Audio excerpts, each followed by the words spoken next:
तो वीडियो शुरू करने से पहले all my condolences to Air India tragic plane crash family. तो भाई नए लौंडे ना घर में प्रस्थान कर चुके हैं और ट्रेंट ने तो यहाँ पर ये भी कह दिया कि भाई मुझसे रुका नहीं जा रहा कि मैं रियल मैड्रिड फैंस को ना बस जल्दी से अपना जलवा दिखाने के लिए ना मतलब एकदम बेसब्र हो रखा हूँ। अब तो मैं धमाल मचा दूंगा। और मुझे चीज बता दो, ये डीन हाइसन कितना लंबा है भाई।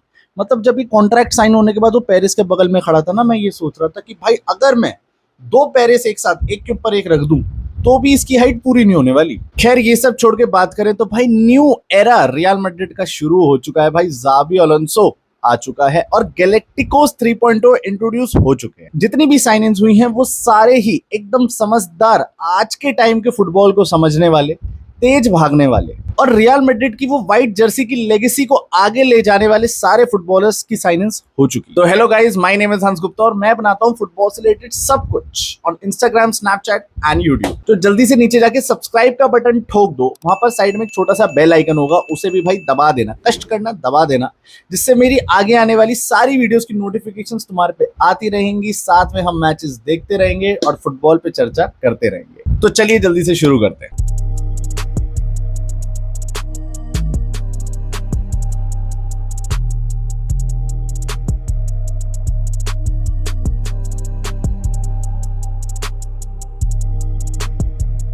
सो yes, we are finally here दोस्तों। क्लब वर्ल्ड कप आ चुका है और मेरे प्यारे से जिन जिन फुटबॉल फैंस को नहीं पता कि भाई यहाँ पर ये क्लब वर्ल्ड कप के कंपटीशन में टीम्स क्वालिफाई कैसे करती हैं, तो मैं उन्हें बता दूं कि भाई अगर तुम्हारी फेवरेट टीम यहाँ पर नहीं है तो उसने शायद 2021 से लेके 2024 तक कोई top performance in their league या फिर biggest stage UEFA champions league वगैरह में नहीं दी होगी, इसलिए ही आपकी टीम क्वालिफाई नहीं करी है। और जो जो टीमों ने 2021 से 24 तक बढ़िया सी बेस्ट सी परफॉर्मेंस दी है वो कुल 32 टीमें 12 स्टेडियम में 15 जून से होने वाले क्लब वर्ल्ड कप में खेलने वाली है। और सबसे पहला मैच है इंटर मियामी वर्सेस अल हिली हार्ड रॉक स्टेडियम में 15 जून को। तो रियल मैड्रिड के सारे ग्रुप स्टेज मैचेस हैं 19, 23 और 27 जून को। और भाई ये जो न्यू एरा ऑफ डोमिनेशन शुरू हो रहा है ना रियल मैड्रिड का, अब मतलब तुम इसे मेरा कॉन्फिडेंस, ओवर कॉन्फिडेंस कुछ भी कह सकते हो, लेकिन मुझे ये पता है कि अगर जाबी की ये वाली टीम जो सारी सारी भयंकर पैसे उड़ाने के बाद ये सारी साइनिंग्स हुई है, अगर इसके बाद कोई भी टीम इनसे सामने भिड़ने आती है और इस टीम की केमिस्ट्री चल गई ना, ये चुन चुन के मारेगी, ये चुन चुन के मारेगी। और भाई मेरे में इतना ज्यादा कॉन्फिडेंस इसलिए आ रहा है ना क्योंकि मैंने ये सारी साइनिंग्स जो देखी है, इसके बाद मुझे नहीं लगता कि कोई एक भी इनमें से फ्लॉप निकल सकता है। ओए ये फोटो किसने लगा दी फिर से? ओए 100 मिलियन खा गया हमारे साला। तो भाई बात करते हैं रियल मैड्रिड की इस ट्रांसफर विंडो की। तो भाई राइट बैक में फाइनली हमारे पास आज दो ऑप्शंस है, करवाहाल या Trent Alexander Arnold. Centre back में हमारे पास मिलिटाओ, टोनी रुडिगर, डीन हाइसन और एसेंसियो है भाई। लेफ्ट बैक में बात करें तो एल्वारो करेरास इज हेयर। उसके अलावा हमारे पास फॉर्लैंड मेंडी और फ्रैंक गार्सिया भी है। तो भाई हमारी डिफेंस लाइन तो सॉर्टेड है भाई कि अगर इंजरीज, और कितनी ही इंजरीज हो सकती है मैं तो ये सोचूंगा, होने के बाद भी हमारे पास कोई ना कोई अच्छा ही प्लेयर बैकअप में बचेगा। मिडफील्ड में हमारे पास जो न्यू साइन इन आई है वो एकदम 17 साल का रिवर प्लेट का वंडर किड आ चुका है। लेकिन क्लब वर्ल्ड कप वो रिवर प्लेट से ही खेलेगा भाई। उसके प्रेसिडेंट ने हाहाकार मचा दिया कि भाई ये तो हमारी टीम से ही खेलेगा। वंस उसका क्लब वर्ल्ड कप का जर्नी खत्म होता है, क्या पता वो जीत जाए या ना जीते, उसके बाद वो रियल मैड्रिड को नेक्स्ट सीजन से ज्वाइन करेगा। एंड यस, उसका हेयर भी हो चुका है, सारे ट्रांसफर्स हो चुके हैं, लेकिन स्टिल उसका प्रेसिडेंट ने अपना नाक अटका के बैठा है कि भाई इसको मैं जाने नहीं दूंगा, वो पैसों का लालच है और कुछ नहीं। बाकी मिडफील्ड के ऑप्शंस की बात करें तो हमारे पास Camavinga, Tchouameni, Valverde, Bellingham, Brahim Diaz और आर्दा गुलर भी एक मिडफील्ड ऑप्शंस रहेंगे। बाकी अटैक में तो तुम पे पता ही है कि हमारे पास कौन से तीन चीता हैं भाई, विनीशियस जूनियर, कीलन एम्बापे और रॉड्रिगो। और समटाइम्स ब्राहीम डियाज और आर्दा गुलर भी राइट विंग से यूज हो जाते हैं। रॉड्रिगो भी विनीशियस की जगह कभी कभार रिप्लेस हो जाता है। तो हमारे पास राइट नाउ दिस सीजन की स्टार्टिंग में we have ample of options. अब एंड तक अगर हम इंजरी एफसी लास्ट सीजन की तरह बन गए और उसके बाद हम सारे कप्स हार जाते हैं तो हम अब इस चीज में कौन रोक सकता है? मतलब सब कुछ ही पेरिस भाई के हाथ में कि भाई तूने अगर इतनी साइनिंग्स करने के बाद भी अगर सारे प्लेयर इंजर्ड हो रहे हैं तो या तो तेरी मेडिकल टीम में दिक्कत है, या तेरे दिमाग में दिक्कत है, या हमारे क्लब की किस्मत में दिक्कत है। एंड डोंट फॉरगेट दोस्तों, यहाँ पर हमारे पास लूका मॉड्रिच और वास्किस अभी भी क्लब वर्ल्ड कप के लिए अवेलेबल हैं। हाँ, वास्किस है और वो अच्छा प्लेयर है। तो कोई भी जब उन्हें खेलते हुए देखेगा ना फील्ड पे तो भाई रोना मत, वो आंसू को कंट्रोल करना, क्योंकि मॉड्रिच भाई का तो हेयर वी को एसी मिलान को हो चुका है। Once Club world Cup is done, he is going there.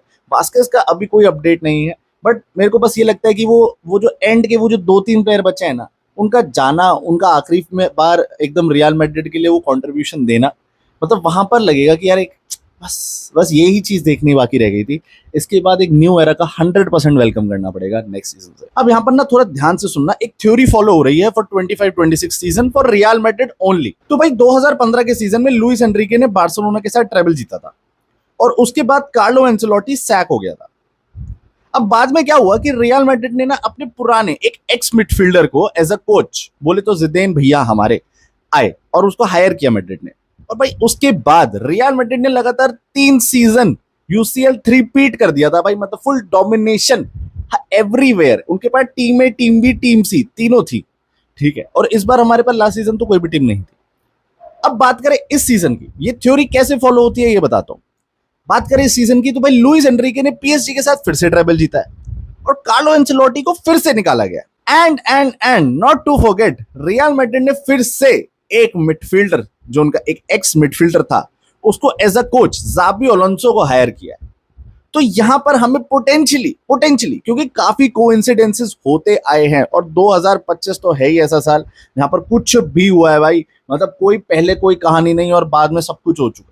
तो इस हिसाब से क्या तुम्हें लगता है कि रियल मैड्रिड कुछ 2025-26 सीजन में फाइनली अपना ट्रेबल देखने को मिल सकता है, या हम बहुत ही ज्यादा उम्मीद लगा रहे हैं, या तुम्हारा मन कर रहा है कि भाई हंस भाई के एक चाटा मार के बोलूं भाई सपने में है तो उठ जा, अभी नए प्लेयर आए हैं, थोड़ा वेट कर, क्योंकि भाई मेरे से वेट नहीं हो रहा है यार, जीतना है यार इस सीजन, और खासकर भाई बार्सिलोना को बजाना है। तो यार तुम्हें क्या यहाँ पर ये लगता है कि रोनाल्डो का काम कीलियन एम्बाप्पे कर सकता है, बेल का काम विनीशियस जूनियर कर देगा, और भाई करीम बेंजेमा का रोड्रिगो? क्योंकि अगर वो बीबीसी वाला एरा, वो 2016, 17, 18 का एरा हमें वापस विटनेस करना है तो इन सारे प्लेयर्स को अपना पुराना वाला वर्जन में आना पड़ेगा एकदम भयंकर तरीके से। और विनीशियस जूनियर को फाइनली इस बार 10x या 5x 2x भी दिखा दे, बस कुछ दिखा दियो, और वो दिखाना पड़ेगा, क्योंकि अगर ये सब हुआ तभी ही वो थ्योरी फॉलो हो सकती है, वरना राम राम बाबा जी की हमारा बैंड बजने वाला है। अब भाई हमने यहाँ पर प्लेइंग 11 क्या होने वाले हैं रियल मैड्रिड के वो डिस्कस कर लिया, सब्स्टिट्यूट रिजर्व्स क्या हैं भाई, हमें एक एक प्लेयर से क्या क्या उम्मीदें हैं हमने डिस्कस कर लिया, लेकिन जाबी अलोंसो के पैत्रो के बारे में अभी डिस्कस करना बाकी है। तो भाई जाबी अलोंसो ने हमारी कैस्टिया अकादमी एकदम यूथ प्लेयर्स को खिलाया है, और फिर उसके बाद बायर लेवरकुसेन में वो चले गए थे, जहां पर उन्होंने एकदम बेहतरीन परफॉर्मेंस देके ना उस टीम को, उस क्लब को एक मैप पर रखा है।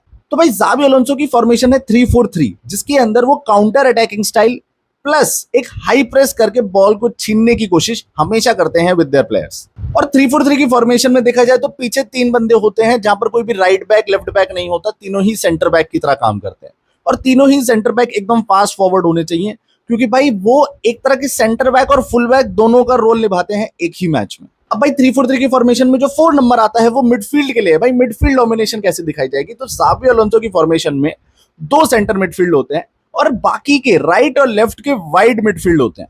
वाइड मिडफील्डर क्या होता है भाई, अब ये चीज तुम 2006, 7, 8 का जो रोनाल्डो था, जो वाइड मिडफील्डर खेलता था मैनचेस्टर यूनाइटेड से, वहां से समझ सकते हो, जो ना ही कोई फुल बैक होता है और ना ही फुल अटैकर होता है, लेकिन वो डिफेंस और अटैक दोनों में हेल्प करता है। बॉल को पीछे से लेके आगे आएगा, असिस्ट देने में हेल्प करेगा, अटैक करने में टीम को सपोर्ट करेगा, और जब मिडफील्ड में डोमिनेशन दिखानी है, जब मिडफील्ड में सामने वाली टीम के 2 बंदे होंगे, तब ये चारों चढ़ने में हेल्प करेंगे।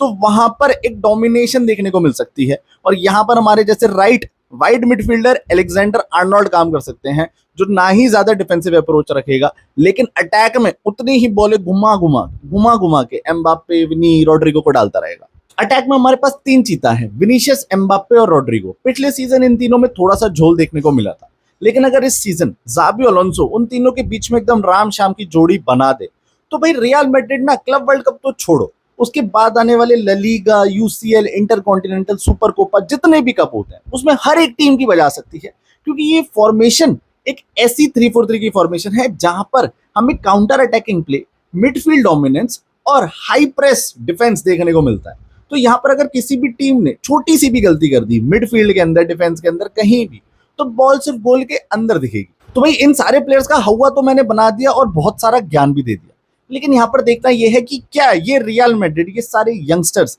जाबी अलोंसो के एकदम प्लेइंग स्टाइल में, के सिस्टम में फिट हो पाएंगे या नहीं।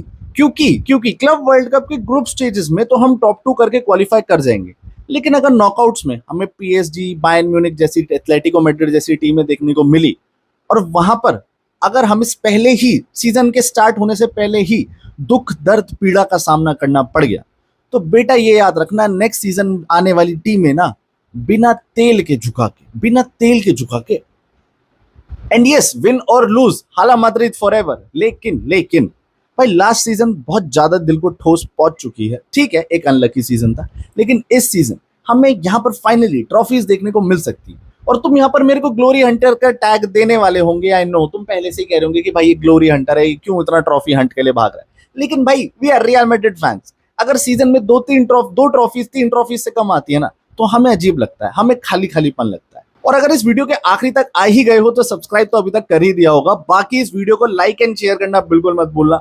अपने दोस्तों को भेज के बताओ कि भाई galacticos 3 point era is here भाई, ज़ाबी न्यू एरा इज हेयर भाई। और बस हमसे इस साल इस सीजन तो बिल्कुल बच के रहना। तो भाई मिलते हैं आपसे रियल मैड्रिड वर्सेस अल हिलाल क्लब वर्ल्ड कप के मैच में, जो होने वाला है 18 की रात या कहूँ 19 की सुबह भाई 12 बजे। ज्वाइन कर जाना, वॉच अलोंग लाइव स्ट्रीम करेंगे मेरे चैनल पे गाइस। बाय बाय, सलाम माद्रिद।